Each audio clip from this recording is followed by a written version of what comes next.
Salut la team, nouvelle vidéo sur notre chaîne YouTube, nouveau concept, le bird date. Donc en fait on va s'incruster dans la vie d'une personnalité sur les réseaux sociaux. Je vous en dis pas plus, ça va être très sympa. Hello la team. J'espère que vous allez bien. Donc comme Adèle vous l'a dit, on est sur un nouveau concept de vidéo. Donc aujourd'hui on est avec Chromatic, tatoueur à Caen, qui va nous expliquer un peu son parcours et comment il en est arrivé là sur les réseaux, avec sa communauté, etc. Donc aujourd'hui, pendant qu'on va t'interviewer, tu vas tatouer Pierre. Avec plaisir. Qui n'est pas au courant de ce qui va se faire tatouer. Ce matin, on a tiré au sort. Oh non! Ok, donc Pauline, là, t'es dégoûtée. Je suis dégoûtée là. Moi, je voulais que ça me faire. Moi, je veux bien tirer en troisième, parce qu'en troisième, je peux le faire. Donc en bas là. Là, okay. Si Adèle réfléchit, je fais tatouer. Je tatoue. Putain. Nul. Nul. Ok. Moi, je suis sûr de tirer en troisième. Je suis sûre que ça va être Pierre, je vais avoir trop de chance. Oh là, ça se joue entre Pierre et Joël là. Non mais c'est sûr que c'est Pierre, il a trop de chance. T'es pas content? Bah, moi, ça dépend, c'est quoi en fait? Non mais regarde. Non, je regarde pas. Regardez. De toute façon, on peut rien voir. De toute façon, on peut rien voir. Ouais, tu fais ça comme ça. On peut rien voir. On peut rien voir. Dans tous les cas, on peut rien voir. Ah, c'est lui. Non, mais ils sont ça quand même. De toute façon, c'est soit. Non.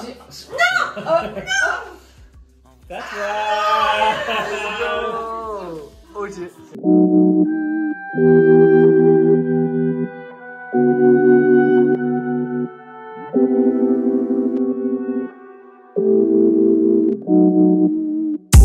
Pas de bénéfice, donc je suis soupçonné.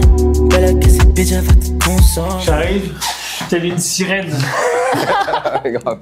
Alors, qu'est-ce que tu vas nous tatouer de beau? Bah écoute, tiens, je te laisse découvrir. C'est là? Alors, donc ça, c'est mes tracés. Ah ouais, putain, ok, c'est stylé en vrai. Merci. Alors, c'est stylé. C'est écrit quoi là? Ah oui, Ça, d'accord, là je ça, me. ça, Ah, ça, birdie, ok.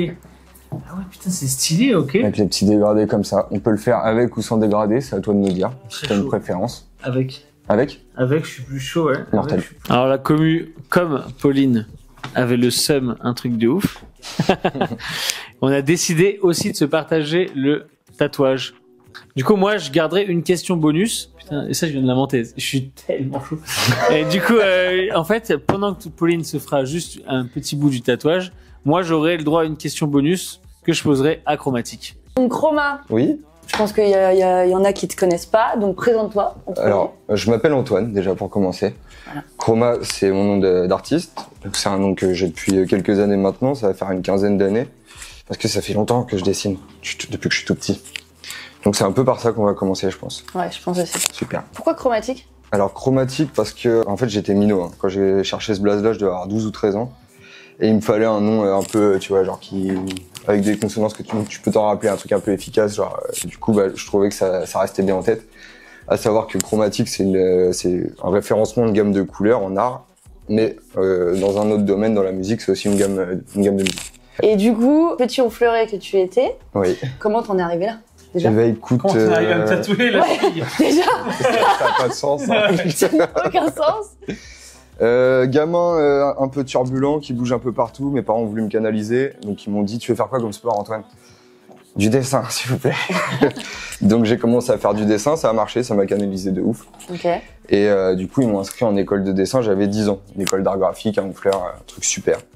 Donc ça m'a donné la passion de ouf. Depuis, je suis mordu complet. Donc je faisais des cours de dessin, puis quand je faisais des cours normaux, je faisais des cours de dessin.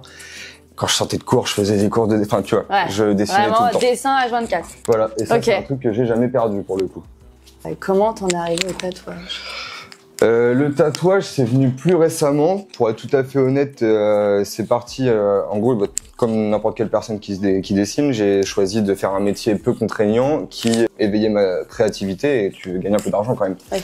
Donc Ok. je suis parti sur le graphisme dans un premier lieu, qui m'a clairement passionné. J'ai pu échelonner assez vite et me rendre compte que je pouvais faire des trucs intéressants. Mais il fallait que j'aille à Paris. Ok. C'était sympa Paris, mais ça dure qu'un temps. Après tu deviens un peu fou et c'est pas question de ça. Du coup, il a fallu que je me réoriente. Donc toujours dans un milieu où je pouvais continuer à dessiner et à m'épanouir, mais par contre dans un truc moins hiérarchisé. Ouais. Parce que c'est un truc qui me correspond pas du tout. Ok. Je pense que j'ai un peu la gueule de l'emploi. Je vais pas avoir d'emploi d'ailleurs. Et du coup, le tatouage, c'est un peu ça, tu vois. Ouais. Pouvoir te gérer toi-même. Et du coup, t'as fait quoi à Paris? À Paris, je suis arrivé en stage dans une boîte de sap, dans le streetwear, qui s'appelle Tiller. Je pense que certains doivent connaître. Ouais. Donc, qui est une marque de vêtements très dirigée sur les produits stupéfiants, on va pas se mentir, et sur la pop culture. Du coup, je suis arrivé là-bas parce qu'il fallait que je mette le pied dans la porte. Je savais pas exactement comment m'y prendre, mais j'avais entendu dire qu'il y avait un mec qui venait de Caen là-bas. À cette époque-là, je travaillais à Caen, donc à mon compte. Et en fait, je me suis dit, vas-y, c'est bon, faire du graphisme à Caen, ça va durer 5 minutes et je vais très vite m'emmerder. Ouais. C'est ce qui s'est passé, je me suis très vite emmerdé. Du coup, je suis arrivé à Paris en stagiaire chez Tiller. Et je leur envoie par contre, voilà le dossier de présentation, gros truc, je leur envoie une série complète avec toute une collection designée, des motifs de partout. Ça fait les choses bien. De ouf. Et là, ils me disent, c'est mort, on n'a pas de place pour toi. Ah merde. Du coup, je suis en mode bah yes, je vais continuer à faire pas grand chose à Caen, ça va être très bien comme ça. Ouais. Et quelques mois plus tard, je reçois un message d'un des employés de Tiller qui me dit « Salut, maintenant on cherche du monde. On a des amis en commun, j'ai entendu parler de toi et nous cherchons quelqu'un qui bosse énormément, mais qui a pour passion de se foutre la gueule à l'envers. » Nickel. Ok. Et au final, ça s'est un peu mieux passé que prévu, c'est-à-dire que je les ai pas lâchés 5 minutes. On tombe en plein confinement, donc c'est le bordel, ils ont besoin de quelqu'un qui gère le truc et qui compte pas ses heures. Ça tombe bien, je sais pas compter. Du coup, on a fait ça comme ça, et au bout d'un mois de stage, ils m'ont dit bon on te garde, on te prend en CDD. Ok. Nickel. Au bout d'un mois, encore après, j'ai signé mon CDI et je suis resté 1 an et demi dans la boîte à essayer de me rendre le plus indispensable possible. On a vu une petite vidéo tournée sur la page de Tiller avec Ragnar le Breton. Oui, une bonne amie. Comment c'est arrivé cette vidéo? Comment on en est arrivé à cette fameuse vidéo? Exceptionnel. Alors du coup, on mettra un extrait justement de la gif. Ouais. Qu'est-ce que t'as dans la main? Là. Et du coup, comment? Alors du coup, c'est ce que je te disais, je suis arrivé chez Tiller du coup en tant que graphiste, sauf qu'il y a un moment, tu sais, quand tu vois les opportunités se boucher parce que tu échelonnes jusqu'à un certain niveau, tu te dis bon, je vais encore vite me faire chier. Je me suis dit alors comment se rendre indispensable dans une boîte comme ça? Et essayer d'être au premier plan et faire partie entière de la communication de l'entreprise, me rendre indispensable et être, pourquoi pas, le visage de la marque. Tu vois. Ok. Donc ça s'est fait, c'était un peu branlant au début. Mon patron reçoit un message de Djibril Cissé. Moi je suis là en mode Djibril Cissé. Attends, ça me rappelle les 11 commandements, c'était marrant les 11 commandements, j'aime bien. Tu vois, je suis un gamin de Jackass un peu. Ouais. Donc je vois le truc venir, je dis écoute, envoie un message à Djibril Cissé, demande-lui s'il peut me tirer dans le cul avec un ballon de foot comme dans le film. Le mec répond oui direct. Bon alors super, l'après-midi même, je chausse mes crampons, j'y vais, je me fais la téliomfe. Ah putain. Ouais. Il y a une vidéo de ça? Ouais, bien sûr, je te la ressortirai, je vous l'enverrai. Ah, je veux bien. On mettra On la mettra aussi.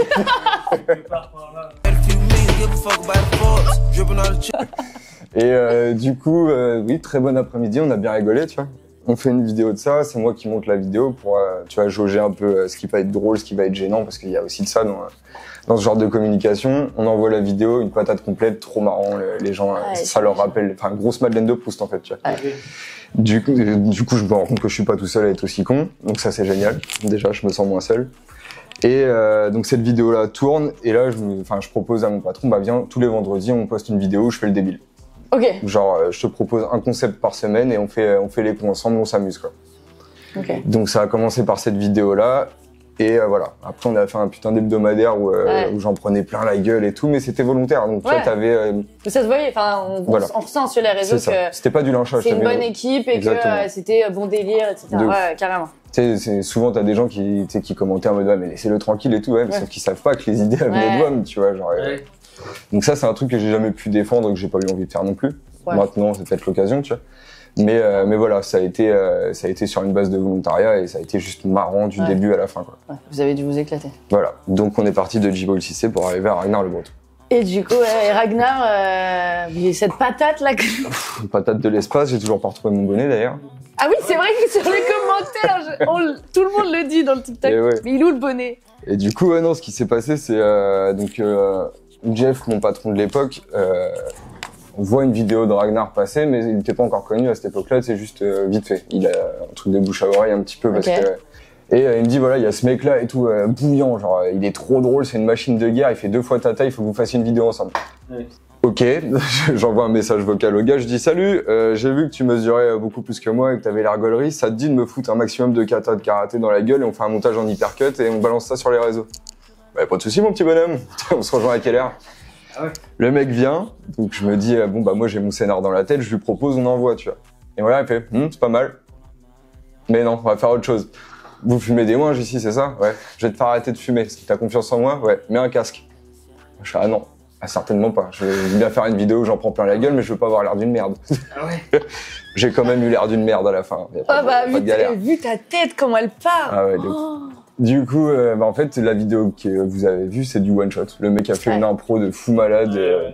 C'était terrible. Puis bah moi, full confiance, je le regarde, je sais qu'il va m'arriver une dinguerie, tu vois. Je le regarde droit dans les yeux, j'ai les dents qui claquent, les genoux qui tremblent, mais je me dis ça va être gaulerie quand même. Et il raconte son truc. Je suis là, oui, c'est marrant. Je vais prendre trop cher, tu vois. Ah ouais. Et là, patate de l'espace. Alors du coup, j'imagine que t'as dû prendre des abonnés. Ouais, ça a été un délire. Mais en fait, j'avais déjà commencé à en prendre pas mal, bah, comme je te dis, avec Oui, ma avec toutes les... voilà, ma petite arnaque du siècle. Là. Ouais. Donc j'avais commencé à gonfler pas mal, mais on va pas se mytho. Par contre, quand tu prends une patate de l'espace comme ça, les gens ils en veulent plus parce que le sadisme est ambiant. Bon, tu peux le voir dans les commentaires, les gens se régalent à voir les gens souffrir, c'est très drôle. Combien de likes la vidéo? Elle a été repartagée par tellement de comptes que j'en sais rien. Mes premières semaines, ça tapait dans les 7 millions. Ah, c'est énorme. Ah ouais, c'était un délire. Et donc du coup, donc les abonnés sont arrivés. Ouais. Comment tu t'es senti? Comment t'as... Sur le coup, complètement illégitime. Surtout que tu sais, bah, quand tu bosses depuis des années pour faire valoir ce que tu proposes dans le domaine artistique, t'es en mode sans déconner les gars. C'est maintenant Vous venez là, tu vois. J'étais en mode ok, vous êtes chaud.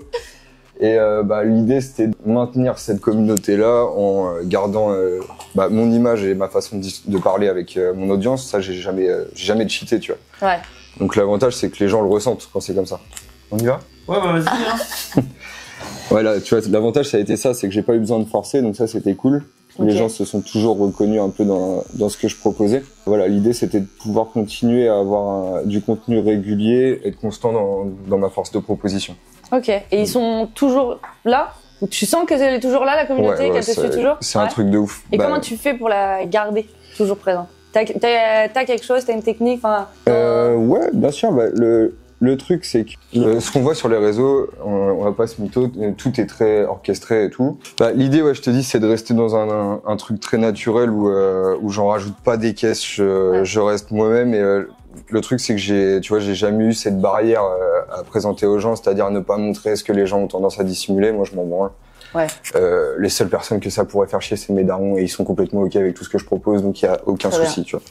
Donc à partir de ce moment-là, j'avais juste à envoyer la sauce, faire des vidéos et montrer ce que je fais de ma vie, tu vois, en dissimulant 2-3 trucs quand même, histoire de me respecter et de pas oublier qu'Internet conserve tout.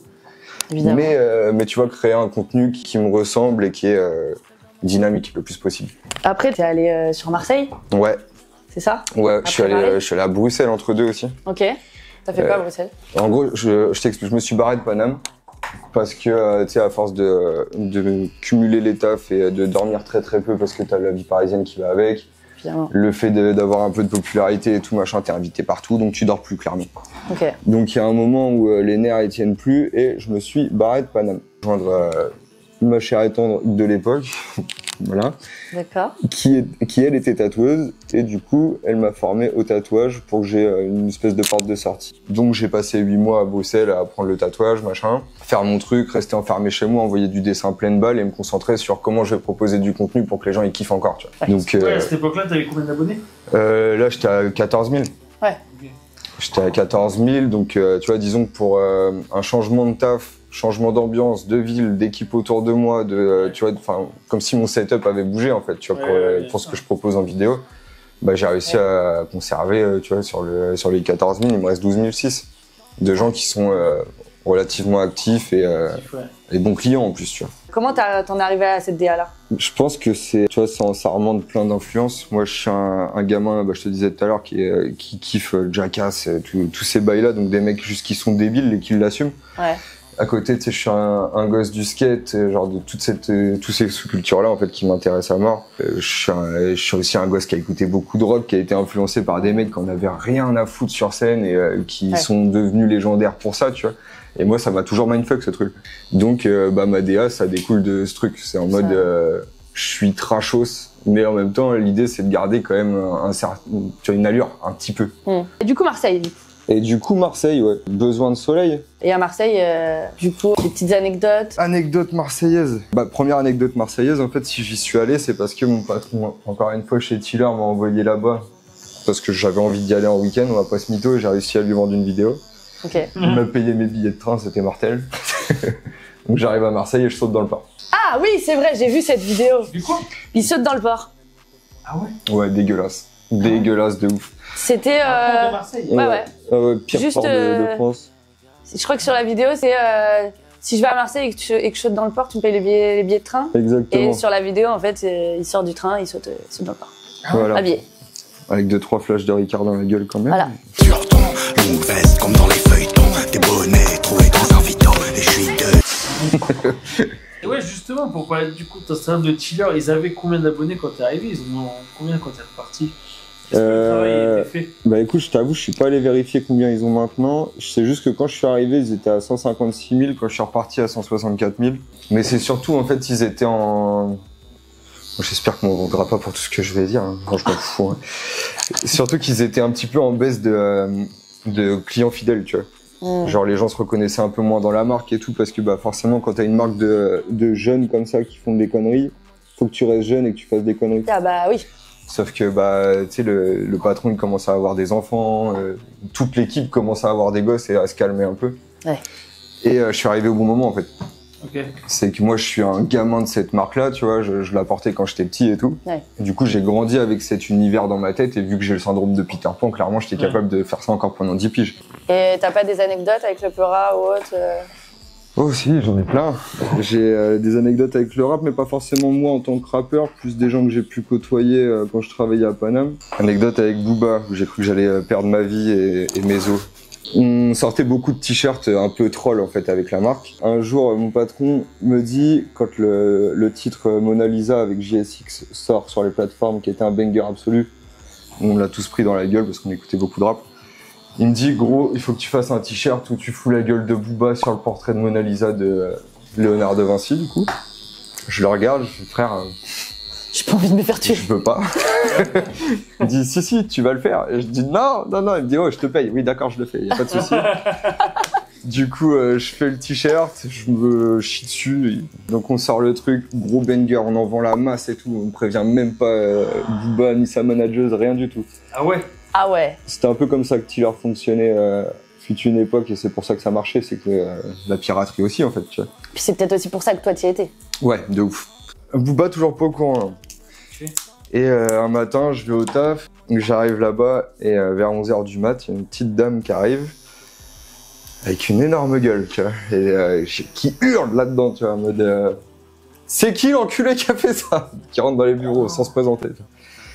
Et je vois que tout le monde la connaît sauf moi. Je suis en mode, oui, c'est qui? Du coup, je fais... De quoi? Le t-shirt, là, de Booba. Et pas de chance, c'était sa manageuse, qui est connue pour être hyper intraitable dans le milieu. Genre, elle fait peur à tout le monde, bien plus que lui, d'ailleurs, tu vois. Ah ouais? Ouais. Et donc elle dit, elle pète un plomb et tout, gros coup de pression, et à la fin elle dit non, ouais, allez, je déconne, en vrai il a grave kiffé, vous mettez 4 XL, il est avec son équipe dans un hôtel pas loin et vous allez lui apporter. L'ascenseur émotionnel. Non, j'ai pas eu les couilles. Oh, t'aurais dû. Ouais, j'aurais dû, maintenant je vais mettre un peu. Ah, t'aurais dû. Ta communauté, elle te permet d'en vivre, enfin tu fais des placements de produits. Pas du tout, je fais rien du tout, je fais ça vraiment pour le plaisir. Okay. Genre là, je me régale avec et justement, je me fais engueuler par des potes à moi qui font du management et tout, on arrête d'être con. Ah ouais. Je leur ai demandé comment on faisait, du coup. Mais ouais, non, tu vois, genre, vraiment, c'est un truc que je fais parce que de toute façon, je fais des trucs dans ma vie, j'ai juste à les filmer et à les monter. Le montage, je le fais quand je suis chez moi, à rien branler dans mon canapé, tu vois. Est-ce que quelle relation t'entretiens? Est-ce que déjà tu te rends compte que t'as une communauté? Ouais, déjà, est-ce que tu te rends compte J'ai un peu de mal à me rendre compte de ça, en vrai, même si plus qu'à une époque quand même, parce que il y a un peu de chemin qui a été parcouru, mais surtout... ce que j'ai en prise, enfin comment dire, ma façon d'interpréter ma communauté, elle a changé aussi parce qu'avant j'avais un truc qui se voulait un peu paternaliste ou en tout cas, tu vois, un truc de grand frère. Je devais être bienveillant, c'était mes petits, tu vois, parce que ils me ressemblaient, mais j'avais quand même 10 piges de plus que la clientèle de la Kmart, tu vois. Donc ça a été une première étape et maintenant c'est différent. C'est une relation que j'ai avec une clientèle qui est la mienne, qui est plus la clientèle d'un tiers. Et du coup, il y a beaucoup plus de camaraderie maintenant et de compréhension des gens avec qui je communique, tu vois. Okay. Alors qu'avant, ouais, c'était vraiment un truc impalpable où je savais pas ce qu'ils avaient dans la tête, les minots, et j'essayais juste de les faire gaulerie. Enfin, je suis plutôt en mode... j'ai pas forcément de nouvelles communautés qui s'installent ni rien, je veux juste préserver une relation qu'on a déjà avec les gens qui sont présents et leur proposer un contenu qu'ils ont toujours apprécié, tu vois. Donc rester sur la même ligne directrice, leur parler de la même façon et pas être devenu quelqu'un d'autre pour eux, de toute façon c'est pas le cas, tu vois. Si Paris m'a pas fait changer et prendre un melon gigantesque, il n'y a pas de raison que je le fasse maintenant, genre. Vous vous interagissez beaucoup? Ouais, de ouf. Ouais. Carrément, bah, je te dis, en général, dès que je poste une vidéo, les gens ils me répondent souvent par message. Et j'ai eu des messages hyper touchants, tu vois. Genre sur les sales périodes qu'on a eues en mode confinement et tout, il y a des gens qui m'ont remercié de les divertir. Et parce que j'ai été sincère dans une autre démarche, c'est que souvent je suis juste en mode vas-y on va rigoler, tu vois. Sur ma page tu rigoles. Mais de temps en temps j'aime bien ponctuer ma communication avec 2-3 trucs en mode par contre les gars rappelez-vous, je suis comme vous, il y a des moments où je suis triste, il y a des moments où j'ai des déceptions, qu'elles soient genre personnelles ou amoureuses ou plein de choses, enfin on vit les mêmes choses, tu vois. Et je trouve ça important dans ce monde-là de rappeler que c'est pas juste gaulerie parce que sinon tu vois ça favorise trop la dépression des autres. Ouais, bien sûr. Si toi t'as l'impression, enfin si les gens ont l'impression que tu vis un truc de mongol H24, que t'es jamais fatigué, machin, ça marche hop, tu vois. Donc de temps en temps je rappelle aux gens en mode tu vois, moi aussi là je suis dans une phase où ça va pas de ouf, mais viens on s'entraide, tu vois. Et est-ce que tu comptes justement monétiser ta communauté après? Non. C'est vrai? Non. Tu veux pas faire de placement de produits du tout? Non. On m'a déjà proposé plein de fois, même des trucs qui me branchaient, tu vois. On m'a proposé de faire du placement de produits, même pour de la tease, genre des... Ah ouais? Ouais. Un mec qui avait une distillerie de gin avec du CBD dedans, enfin des trucs très ciblés en fait, tu vois. Ouais, c'est qu'est-ce qui te dérange dans le placement de produits? Bah c'est comme je te dis en fait, genre des tafs j'en ai plein, celui-ci c'est un truc que je prends vraiment en loisir au même titre que la musique, tu vois. Okay. Donc si un jour effectivement on m'approche pour me dire que c'est intéressant, ça a une valeur supplémentaire et que je prends conscience du contenu que je peux proposer avec un truc vraiment intéressant qui sort du lot machin, je dirais oui. Sauf que en l'occurrence il y a des gens qui font ce que je fais très bien, que moi j'ai plaisir à regarder et je passerai pas ma vie à me foutre des hameçons dans la bouche pour me faire traîner sur un bateau de pêche, tu vois. Même si c'est gaulerie. Mais tu vois genre ça c'est un taf que je prends plus au sérieux, tu vois. Et du coup ça me permet, tu vois, de pouvoir avoir toujours cette enfin ce truc un peu débile de me dire ma vie je peux faire des conneries et là l'illustrer. Et en fait ça me met un impo dans ma vie où je continue à faire le guignol envers et contre tout et c'est pas un truc professionnalisant, tu vois. Donc moi c'est un truc qui me rend heureux en fait de faire le débile. Parce que tu penses que si tu commences à être, on va dire, plus professionnel sur les réseaux, ça t'empêcherait de rester comme tu es? Bah j'ai peur qu'on guide un peu trop dans ce que je dois proposer, tu vois. Ok. C'est ça qui te fait peur. Oui, c'est ça. Ça a été le cas déjà une période où on m'a dit ouais sois moins comme ça, fais plus ça et tout, et je les ai envoyés chier. Ouais mais ta communauté elle t'aime pour ça aussi. Ouais de ouf. Tu vois. Et c'est pour ça, tu vois, je voulais pas trahir ce truc là. Genre. Et t'as peur qu'une marque te dise bah voilà nous on veut un contenu comme ça. Ouais. Donc fais ça.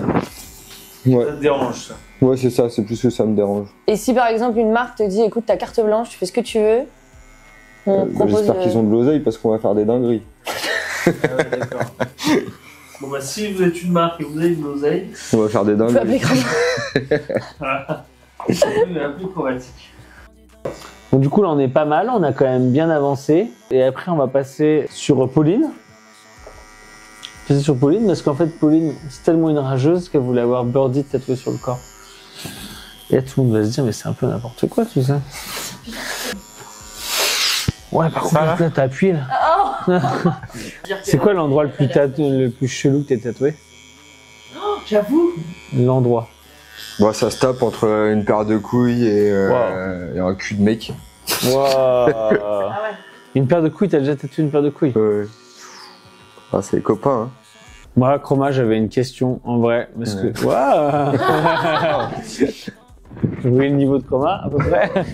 Franchement, je pense qu'on est tous d'accord ici pour dire que tu as bien évolué aussi grâce au réseau à la création de contenu, tu vois. Bien sûr. C'est quoi le conseil que tu donnerais à quelqu'un qui veut se lancer sur les réseaux, quoi? De pas se trahir, en fait, tout simplement, tu vois. C'est, comme je disais tout à l'heure, garder une ligne éditoriale, par exemple, qui te correspond, ça c'est hyper important, parce que de toute façon, les gens vont te cramer au bout d'un moment si tu fais de la merde et que tu fais semblant.